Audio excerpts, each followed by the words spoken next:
All right, let's dive in.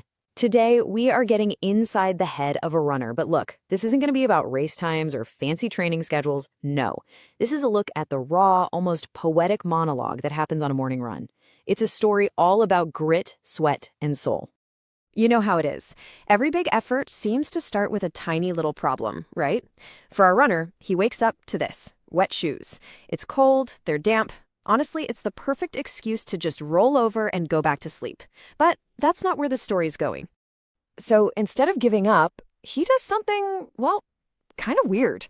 He just pours hot water right onto his shoes. His thinking is pretty simple. Hey, wet heat is still heat.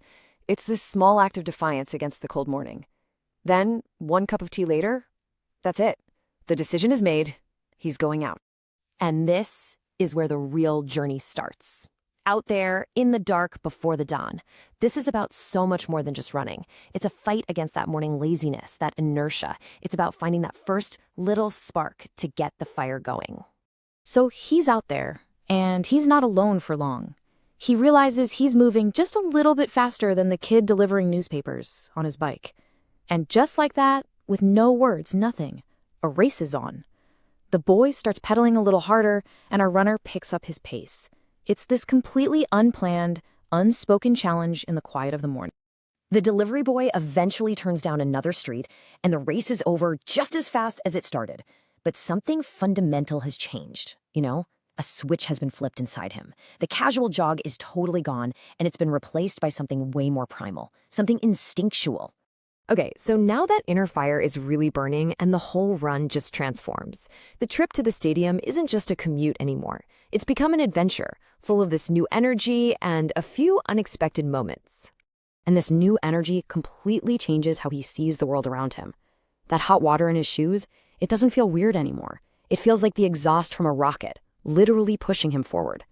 Then he sees a fruit vendor struggling to get his cart up a flyover, and without even thinking, he jumps in to help, giving the cart that one big push it needed to get over the top.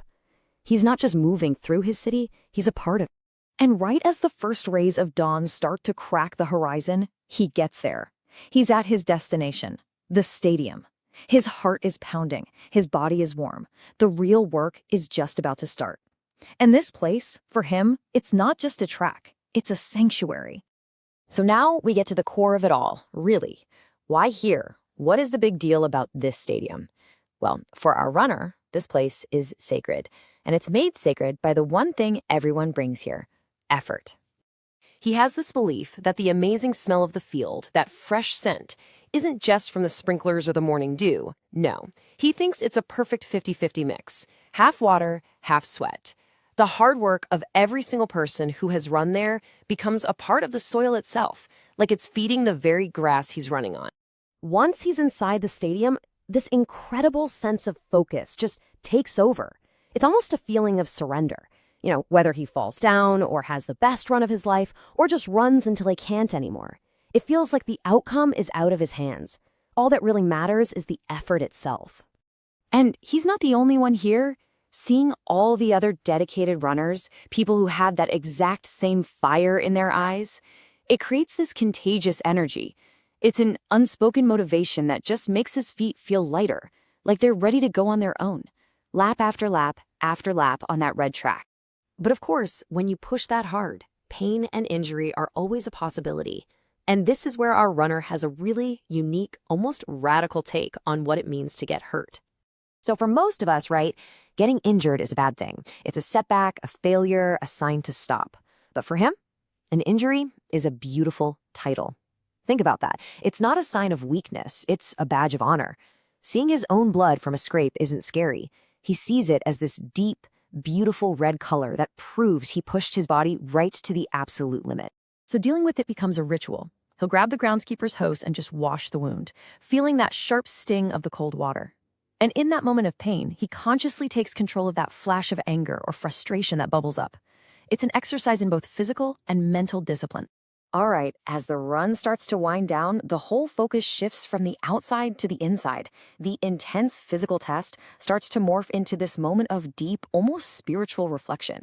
The body has done its job, and now it's the soul's turn to speak. The walk home feels like a victory lap. His legs feel incredibly strong, so he even throws in a few extra exercises for his arms on the way. He gets home and washes off all the grime and the sweat. The physical test is over, and all that's left is that amazing feeling of accomplishment. And it's in the quiet that follows, while he's reading the Hanuman Chalisa, a Hindu devotional text, that his mind starts to connect all the dots. The physical struggle of the morning leads him to this really profound question, a question that's rooted in the great epic of the Ramayana. He finds himself wondering about the ultimate mission. In the epic, what was the exact command that Lord Rama gave to Hanuman, who is the embodiment of strength and devotion? What were the words that launched a mission of such incredible importance? It's this deep question about purpose and duty and what it takes to inspire that kind of absolute commitment. And that brings us right to the end, to the big idea. This whole monologue, which started with something as simple as a pair of wet shoes, ends with a question that goes way beyond just running. It's really a question for you, for all of us. When you push yourself, when you pour everything you have into something, what is the deep down question that's driving you? What's the ultimate command your soul is trying to follow?